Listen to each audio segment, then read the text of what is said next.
የታባቱ ያመኔ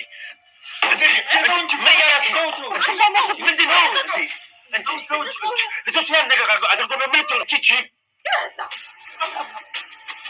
እናንተ ሰውየው ሞቷል እንዴ? ትንፋሹ እኮ የለም።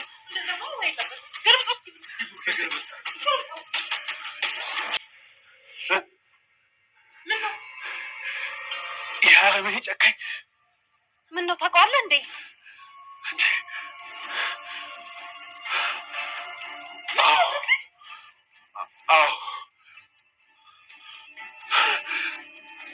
የታክሲ ገዳይ ነው።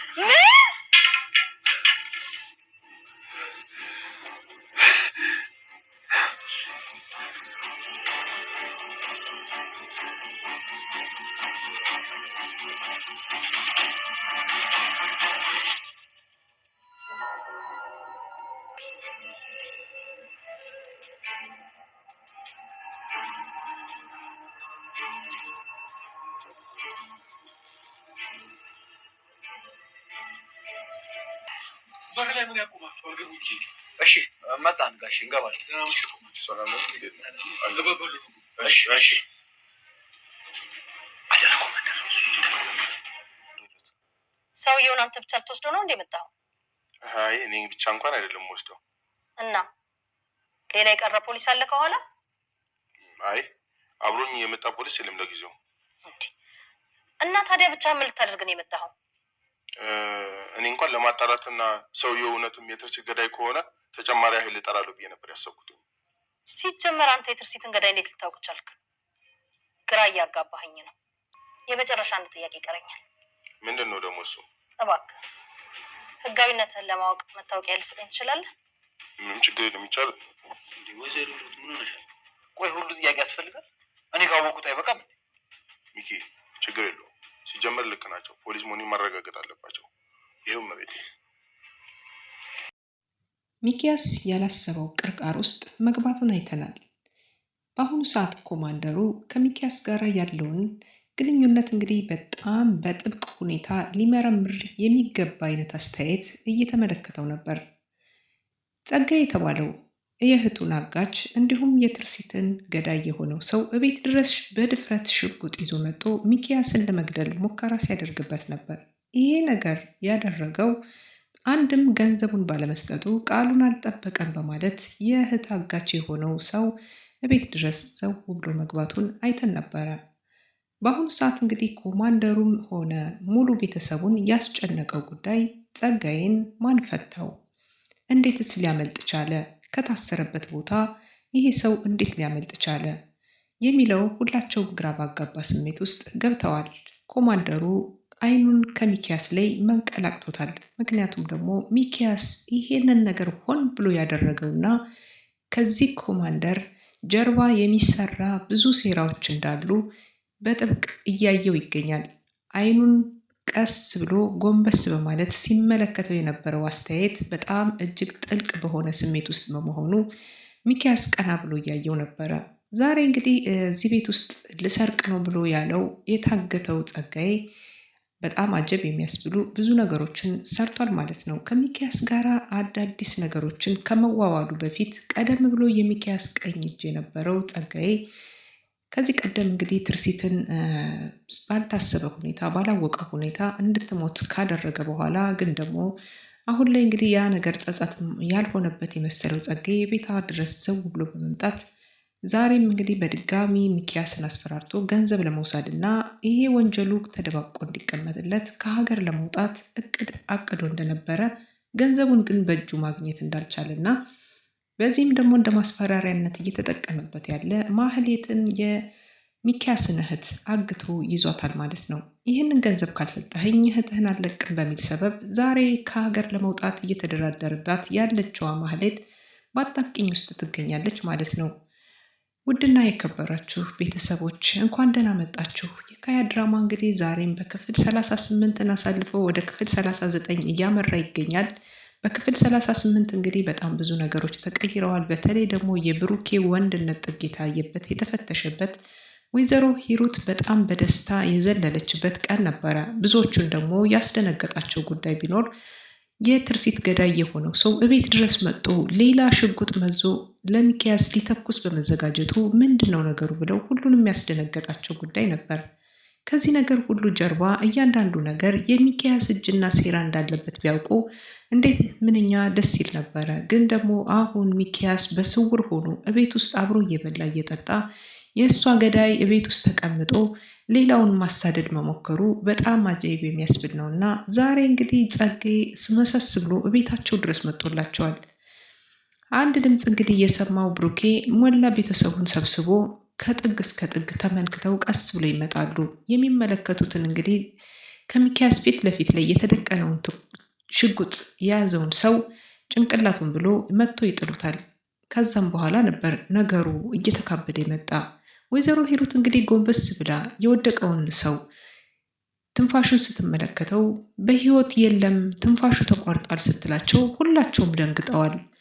ርብቃም ገልብጠው እስኪ ገልብጦትና እናየው በማለት ገልበጥ ሲያደርጉት ያዩትን ነገር ማመን አቅቷቸዋል። እነሱ በፍጹም አያውቁትም። ከሚኪያስና ከብሩኬ ውጭ ይህንን ሰው ሊያውቅ ማንም አይችልም ነበርና በዛ ሰዓት ላይ እንግዲህ ብሩኬ ድንጋጤውን መቆጣጠር አቃተው። ምክንያቱም ደግሞ በዛ ሰዓት ላይ ትናንትና የነበረውን ማስታወስ ችሏታል።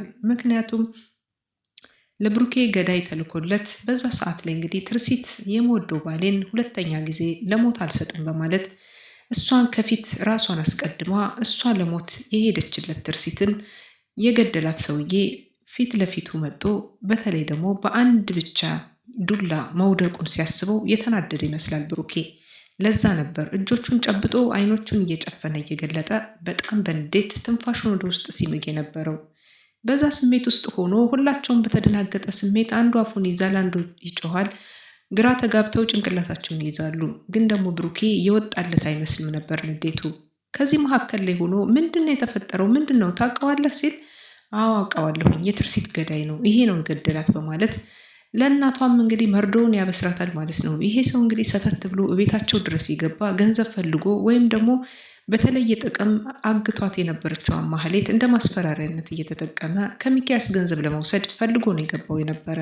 ለመግደልም አላሰበም ነበር። በእርግጥም ሚኪያስ ካገኘው እንደሚገድለው ያውቅ ነበርና ግን ይህን ነገር ሳልቀድም እቀድማለሁ ከሁለት አንዱ ነው ብሎ ነበር የመጣው።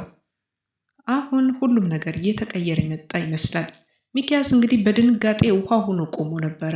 አይኑን ከግራ ወደ ቀኝ እያመላለሰ የሚናገረው ነገር ጠፍቶበት የሚለው ነገር ጠፍቶበት ተጨናንቋል። ምክንያቱም ደግሞ ብሩኬ በቀላሉ የትርሲትን ገዳይ በማለየቱ በጣም ግራ በተጋባ ስሜት ውስጥ ሚኪያስ እንግዲህ አይኑን ወደ ግራ ወደ ቀኝ እያለ በጭንቀት ውስጥ ተወጥሮ በጣም ብዙ ነገሮችን እያሰበ በነበረበት ሰዓት ነበር ይሄ ሁሉ ሆኖ በትንፋሹ መኖሩና እንዲሁም ደግሞ ወስደው አንድ ዕቃ ቤት አካባቢ ላይ ያስሩታል።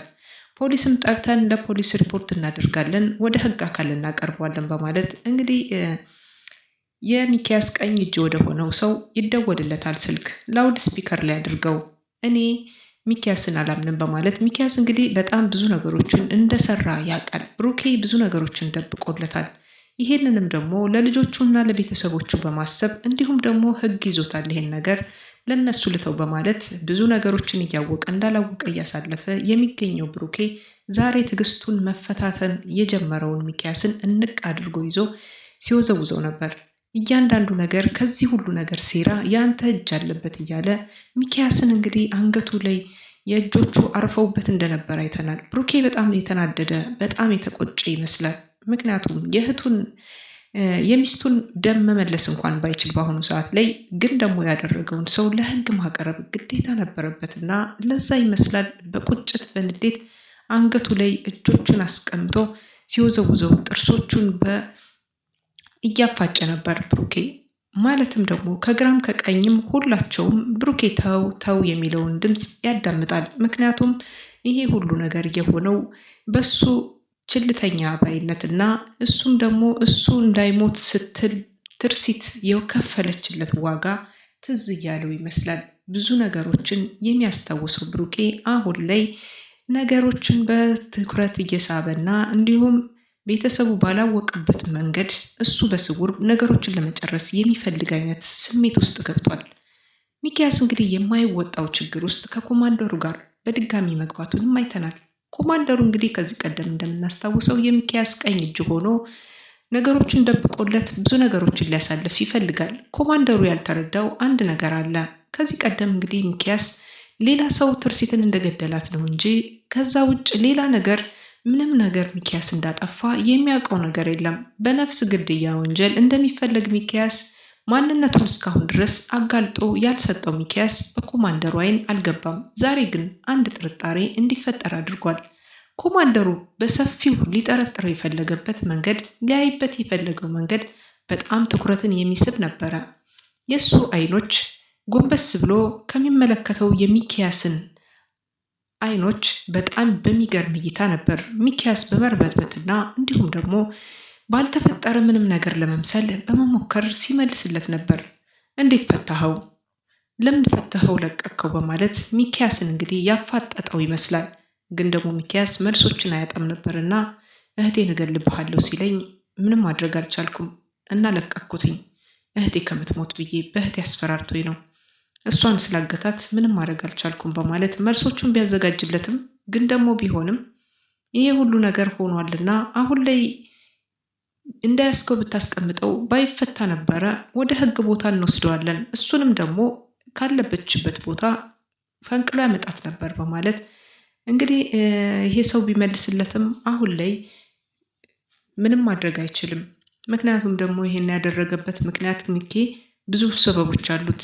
ከትርሲት ገዳይ ጋራ የተገናኘ ቁርኝነት ስላለው ይሄ ጉዳይ ከታየበትና ከተያዘበት የእሱ ሚስጥር በይፋ ሊወጣና እንዲሁም ደግሞ ለዘላለም እበላዋለሁ ያለውን አንዲትም ነገር ሳይበላለት የሚሄደውን ሀብትና ንብረት ሲያስበው ሁሉ ነገር ጨለማ ሆነበት። ለዚህ ነበረ ይሄንን ሰው አሳልፎ ከመስጠት ይልቅ ፈቶ ወደ መጣበት እንዲሄድና በድርድር ነገሩን በሰላም ለመፍታት እያቀደና እያስተካከለ የነበረ ሚኪያስ። ለዚህ ነው ሚኪ እንግዲህ ያልታለመ ወይም ደግሞ በህልም የሆነበትን እንጀራ በልቶ አልጨረሰውም።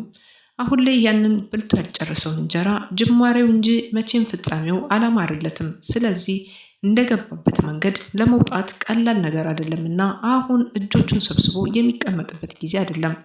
ከአጋቹም ሆነ ከኮማንደሩ ጋር በመወያየት እንግዲህ ነገሮችን ሲፈታ ብዙ ነገሮችን ሲያደርግ እየተመለከትነው ነበር። አጋቹም ከዚህ በኋላ የሚመለስለት አይደለም። ሚኪያስ እንግዲህ በትልቅ አጣብቂኝ ውስጥ የገባ ነው። ወይዘሮ ሂሩትን ብትሆን መታወቂያህን አምጣ፣ እንዴት ኮማንደር ሁነህ ያለ አጋዥ ብቻህን ትንቀሳቀሳለህ? ምን ማለት ነው? እንዴት አንድን ግለሰብ ለመውሰድ አንተ ኮማንደር ሁነህ እንዴት ብቻህን መጣህ?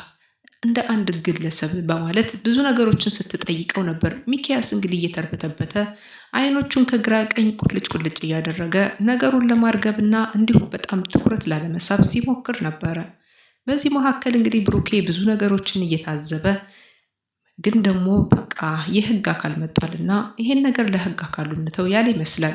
የመጀመሪያው የትርሲት መርማሪ ፖሊስ የእሷን ኬዝ እንግዲህ እንዲተው የተደረገበት ረጅሙ ሰፊ የሆነው ምክንያት ሁላችንም እናውቀዋለን። ይሄኛው ኮማንደር ከመጣ በኋላ ያኛውን በጣም ጎበዙንና ጀግናውን ሰው ለሐቅ የሚቆመውን እሱን የትርሲትን ኬዝ ሌላ ሰው ሊይዘው ስለሆነ አንተ የሌላ ሰውን ስራ ትሰራለህ፣ አሁን ላይ አታስፈልግም በማለት እንግዲህ እንዳሸሸው አይተነው ነበረ። ይህን ሁሉ ነገር ያደረገው የሚኪያስ ቦርሳ ሙሉ ገንዘብ አስረክቦ ስለሰጠው ለዚህ ነበረ። ያ ገንዘብ እንግዲህ ሁሉንም ነገር ቀይሮታል። የትርሲትን ደም እንዳይመለስላት ወይም ፍትህ እንዳታገኝ ደመከልብ ሆና እንድትቀር እያደረጋት ይገኛል። ኮማንደሩ የተቀበለው ረብጣ ገንዘቦች እነዚህ ነበሩ ሀሳቡንና ፋይሉን ሊያስቀይረው የቻለ። ሌላው ቀርቶ ጠበቃዋን እንኳን ሊያስቀይር የቻለ የገንዘብ ኃይል ነበረው ሚኪያስ። አሁን ሁሉም ነገር እየተበላሸ የመጣ ይመስላል። ኮማንደሩ ከሚኪያስ አይኑን መንቀላቅቶታል። ኮማንደሩ ምን እያሰበ ይመስላችኋል? ፊት ለፊት ግንባሩን ጎንበስ አድርጎ እየተመለከተው የነበረው የሚኪን የእህቱ ጀርባ ላይ ብቻ ሳይሆን አሁን ላይ ከሚኪያስ ጀርባ ምን አለ የሚለውን ሚኪያስ ነፍሰ አጥፊ እንደሆነ ዛሬ ኮማንደሩ የጠረጠረው ብዙ ነገሮች እንዳለ ይመስላል ማለት ነው። ብቻ ግን ያልተዋጠለት ብዙ ነገሮች እንዳሉ ተመስጦ ሲመለከተው እንደነበረ ሚኪያስን አይተናል። ሚኪያስም በስርቆት አይን ቀስ እያለ እያየው ነገሮቹ ምንም ባልተለመደ አቅም ምንም ነገር ባልተፈጠረ ለመምሰል እየሞከረ እያየው ነበረ። ብሩኬ እንግዲህ ንዴቱ በጣም እንደጋለ ነው። ምንም የበረደለት ምንም አይነት ነገር የለም። በተለይ ደግሞ ያገቱትና ያሰሩት ሰው የትርሲት ገዳይ መሆኑን ባወቀ ሰዓት ደሙ ተንተክትኳል። እየጠበቀው ነው። ይህንን ሰው ለሕግ ብቻ ሳይሆን ራሱ ቀጥቅጦ ቢገለውም ደስ ባለው ነበር። ግን ደግሞ ከተጠያቂነት የማያድን ስራ በመሆኑ ለዚህ ነበረ እጆቹን ሰብስቦ ለረጅም ሰዓታት የተቀመጠው።